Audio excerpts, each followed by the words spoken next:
تو ہمارے سارے پکوڑے والوں کو شوق چڑھا ہوا رمضان آئے پکوڑے وکن گے، سموسے والے آندے پہ رمضان آوے سموسے وکن گے، جتیاں والے آندے پہ عید آوے جتیاں وکن گیا۔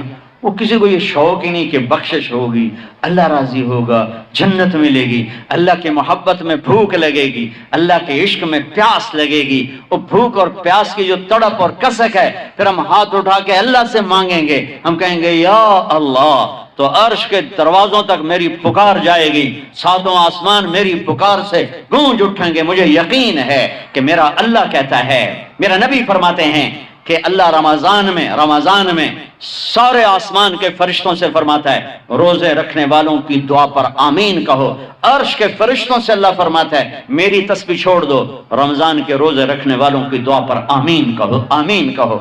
عرش فرش میں گونج اٹھتی ہیں میری دعائیں، میری صدائیں، میرے نوحے، میرے گریے ہلا دیتے ہیں۔ اگر بھوک پیاس میں مزے آ رہے ہوں کہ واہ یا اللہ تو نے کہا تھا نا، دیکھ میں بھوک سے بیٹھا ہوں۔ اس لیے افطار کے وقت دعا کیوں قبول ہے؟ افطار کے وقت کھانا سامنے ہے، پانی سامنے ہے، اور کان لگے ہوئے ہیں سائرن کی آواز پر، تو اللہ کہتا ہے یہ فرشتہ، یہ میرے بندے، کھانا بھی سامنے ہے، پانی بھی سامنے، یہ کیوں نہیں کھا رہے، یہ کیوں نہیں پی رہے؟ بولو کہ یا اللہ تیری محبت، میری محبت، چلو تم گواہ رہو، میں نے معاف کیا، چل میرا بندہ مانگ، کھانے سے پہلے مانگ۔ وہ وقت مانگنے کا ہوتا ہے، پکوڑے کھانا نہیں ہوتا، سموسے دکھانا نہیں ہوتا۔ سموسے، پکوڑے، کچوریاں، سیون اپ، جام شیری، روح افزا، 500 چیزاں تو اندر پا لیندے ہو، سارے روزے دی تباہی پھیر کے رکھ دیتے۔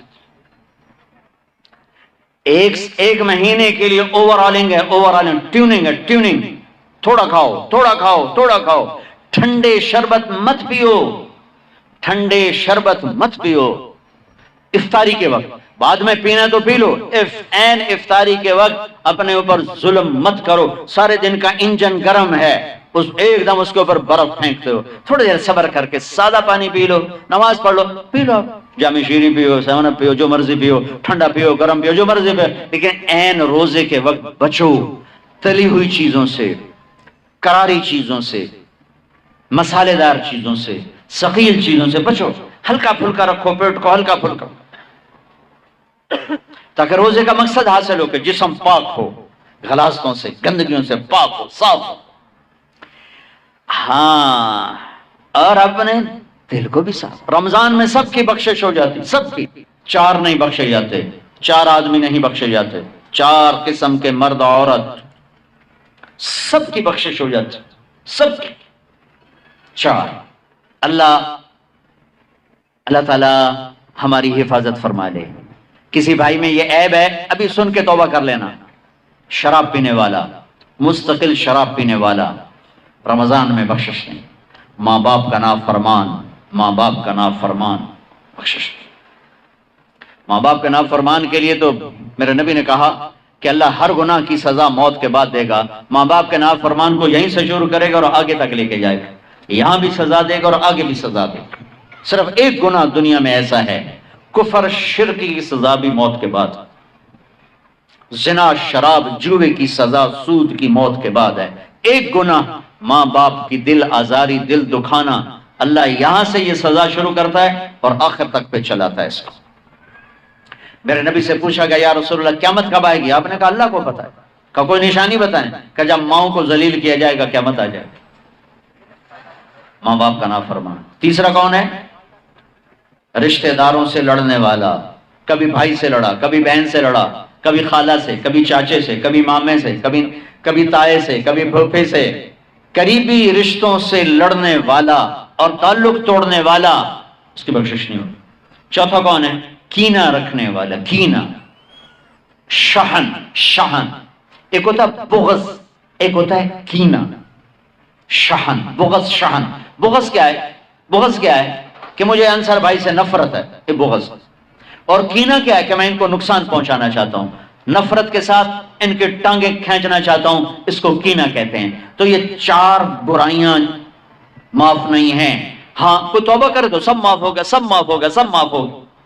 تو اللہ نے ہمیں رمضان کا مہینہ دیا ہے جہنم کے دروازے بند ہو جائیں گے، جنت کے دروازے کھل جائیں گے، فرض 70 فرض کے برابر ہو جائے گا، نفل فرضوں کے برابر ہو جائے گا، تراویح کے ہر سجدے پر 1500 نیکی لکھی جائے گی، ہر سجدے پر 1500 نیکی لکھی جائے گی، 20 رکعت 40 سجدے 60,000 روزانہ۔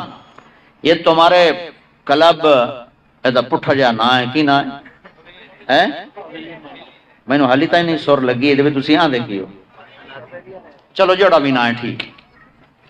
یہ بہت بڑا کلب مجھے نظر آیا۔ یہ یہاں باہر ایک چھوٹا سا پرچہ لگا دیں کہ جو یہاں آ کے تراویح پڑھے گا ہر سجدے پر اس کو 150 روپیہ دے، 150 چھوٹو 15 روپے دیے جائیں گے، ہر سجدے پہ 15 روپے دیے۔ ایتھے ویکھا جی لڑائیاں کیویں ہوندیاں، اے سارے پوترے دادیاں نو چاہتے لے آون گے، دو ترے نانیاں نو چاہتے، نانی ٹر اج تراویح تینوں پڑھاون،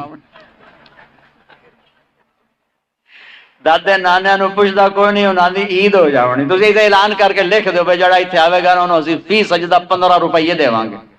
ایتھے پھر چھوٹے ویکھا جے کیویں چل دے۔ او میرے نبی، او میرے نبی، او میرے محبوب، او میرے پیارے اور میرے اللہ کے پیارے دلارے راج دلارے، وہ کہہ رہے ہیں او میری امت 1 گھنٹہ لگا لو، 1 گھنٹہ 40 سجدے، ہر سجدے پہ 1500 نیکی، 60,000 نیکیاں، اور ہر سجدے پر جنت میں ایک سرخ یاقوت کا محل، اور ہر سجدے پر جنت میں ایک درخت جس کے نیچے 100 سال گھوڑا دوڑ سکتا ہے۔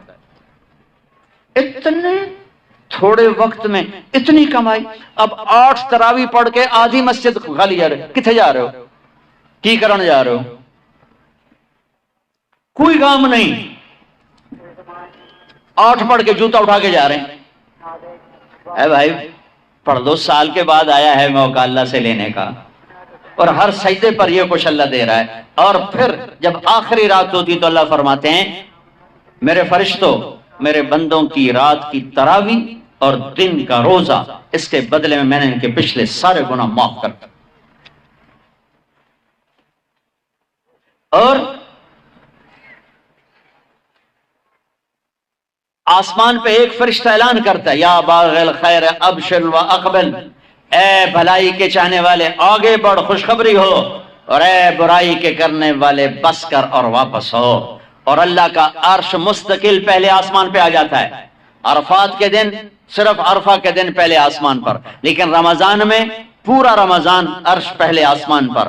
اور میرے اللہ کا اعلان ہے کوئی بخشش چاہنے والا، ہے کوئی توبہ کرنے والا، ہے کوئی رزق لینے والا، ہے کوئی سوال کرنے والا، ہے کوئی دنیا اور آخرت کی حاجت لینے والا، ہے کوئی مانگنے والا۔ ہر وقت اللہ کی طرف سے اعلان ہوتا ہے اس مہینے کو بناؤ، دنیا کماؤ، حلال کمانا کو، میں تو ویسے مذاقن کہہ رہا ہوں، ہر ایک دنیا کمانا کوئی منع تھوڑا ہی، حلال کمانا کوئی منع تھوڑا ہی ہے، لیکن ایسی کمائی میں نہ لگو کہ روزے پہ زد پڑے، تراویح پہ زد پڑے، تلاوت پہ زد پڑے۔ میرے نبی پاک صلی اللہ تعالی علیہ وسلم رمضان میں قرآن کی تلاوت بڑھا دیتے تھے۔ قرآن رمضان کا سب سے بڑا وظیفہ، جی کوئی وظیفہ دسو، کوئی وظیفہ دسو، لوگ پوچھتے ہیں جی رمضان کا کوئی خاص وظیفہ بتا رہا ہوں، رمضان کا خاص وظیفہ قرآن کی تلاوت، رمضان کا خاص وظیفہ قرآن کی تلاوت، قرآن کی تلاوت، قرآن کی تلاوت، جتنا پڑھ سکتے ہو پڑھتے جاؤ، پڑھتے جاؤ، پڑھتے جاؤ، پڑھتے جاؤ۔ میرا ایک ساتھی ہے مولوی ثناء اللہ، وہ ایک دن میں پورا قرآن ختم کرتا ہے، ایک دن میں پورا قرآن، ایک دن میں پورا قرآن، پورے رمضان میں 30 قرآن ختم کر دیتے ہیں۔ سوائے اس کے بیمار ہو جائے تو، کوئی بیمار ہو جائے تو 10 پارے، ورنہ پورا قرآن، رمضان قرآن، پورا قرآن۔ تو چلو ہم پورا قرآن نہیں پڑھتے، کچھ تو پڑھو، سارا سال نہیں پڑھا، کچھ تو پڑھو۔ رمضان کا وظیفہ قرآن کی تلاوت، رمضان کی تسبیح قرآن کی تلاوت، رمضان کی خدمت، روزے افطار کرواؤ، سحری کھلاؤ، افطاری کراؤ، غریبوں کو مدد کرو، زکوٰۃ دو، اپنے مزدوروں سے کام تھوڑا لو، گھر کے نوکروں سے کام تھوڑا لو۔ اور رمضان کی سب سے بڑی بات، آپس میں بغض سے دل صاف کرو۔ لڑے ہوئے ہو رمضان آنے سے پہلے، جیسے لوگ حج پر جانے سے پہلے نہیں فون کرتے ہیں، صلح کرتے ہیں، اتنا ہی ضروری ہے رمضان سے پہلے میں دل صاف کر لوں، میں معاف کر دوں، میں معافی مانگ لوں، زیادتی کی ہے تو معافی مانگ لوں، کوئی معافی مانگنے آیا تو معاف کر دوں، میرا دل صاف ہو، کسی سے بغض نہ ہو، کسی سے کینہ نہ ہو، کسی کا حسد نہ ہو، کسی سے رنجش نہ ہو، دل صاف کرو۔ صاف دل اللہ کا عرش بن جاتا ہے، اللہ کا عرش بن جاتا ہے، اللہ کا عرش بن جاتا ہے۔